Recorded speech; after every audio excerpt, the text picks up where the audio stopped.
Hello guys, आज हमने साबूदाना वड़ा बनाया है। आपको भी बनाना है तो आप पार्ट 2 में देख सकते हो। चलो आज अब टेस्ट करते हैं कैसा बना है।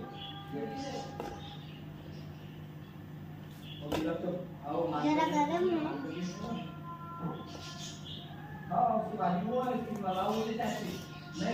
आप लगे तो सॉस के साथ भी खा सकते हैं।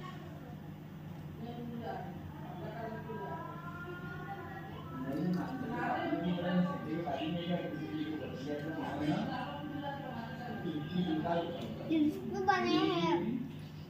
आपको भी खाने में मजा आया तो